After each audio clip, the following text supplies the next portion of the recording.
भारत का unified payment interface यानी UPI आज पूरी दुनिया में क्रांति ला रहा है और एक एक कर विश्व के कई देश इसे अपना भी चुके हैं। ऐसे में इसका दायरा लगातार बढ़ता ही जा रहा है और ये नित नए रिकॉर्ड भी बना रहा है। और अब इसी क्रम में भारतीय विदेश मंत्री डॉक्टर एस जयशंकर ने सेंट्रल अमेरिकन इंटीग्रेशन सिस्टम की बैठक के दौरान बताया है कि आज पूरी दुनिया के कैशलेस पेमेंट में से 50% से ज्यादा भारत में होती है। भारतीय विदेश मंत्री ने कहा कि यह सिस्टम न केवल रियल टाइम और पेमेंट ट्रांसफर को आसान, तेज और सुरक्षित बनाता है बल्कि कम लागत में हाई एफिशिएंसी भी देता है और यही वजह है कि इसे दूसरे देशों की अर्थव्यवस्थाओं में लागू करने की तैयारियां हो रही है। उन्होंने ये भी बताया कि अगर SICA देशों की दिलचस्पी हो तो भारत खुशी से इस डिजिटल पेमेंट सिस्टम को वहां लागू करने में मदद करेगा। दरअसल यूपीआई का मॉडल आज एक ऐसा उदाहरण बन चुका है कि पूरी दुनिया में पेमेंट इकोसिस्टम को बदल सकता है। भारतीय विदेश मंत्री ने इसकी क्षमता की जानकारी देते हुए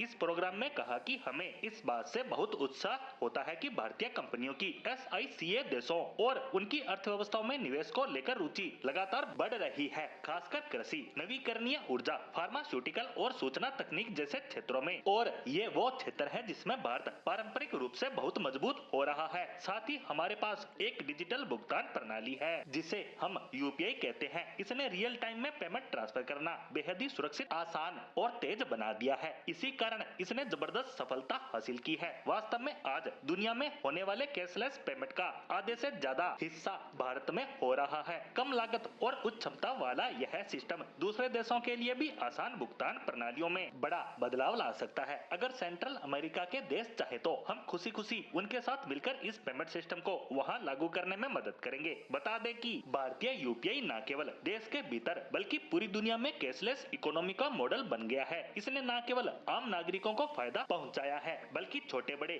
सभी तरह के दुकानदारों और व्यापारियों के काम को भी बेहद आसान बनाने का काम किया है। और रही बात SICA की यानी सेंट्रल अमेरिकन इंटीग्रेशन सिस्टम की, तो इस बैठक में डॉक्टर एस जयशंकर ने साफ किया कि भारत अब डिजिटल टेक्नोलॉजी को वैश्विक मंच पर ले जाना चाहता है। भारत की मंशा सिर्फ व्यापार नहीं बल्कि डिजिटल भागीदारी को बढ़ाना है। विदेश मंत्री ने कहा कि कृषि, फार्मा और IT में भारतीय कंपनियां सेंट्रल अमेरिका में निवेश कर रही है और अब डिजिटल पेमेंट सिस्टम इस कड़ी में एक नया कदम हो सकता है। भारत का यूपीआई सिस्टम एक ऐसा ग्लोबल मॉडल बन चुका है जिसे धीरे धीरे कर कई देश अपना चुके हैं और सरकार भी इसको और ज्यादा बढ़ाने की दिशा में सार्थक प्रयास भी कर रही है, जिसमें देखना होगा कि सेंट्रल अमेरिका के कौन से देश हमारे इस डिजिटल पेमेंट सिस्टम का हिस्सा बनते हैं, ताकि आने वाले समय में हमारा यह सिस्टम अमेरिकी पेमेंट सिस्टम स्विफ्ट को कड़ी टक्कर दे सके।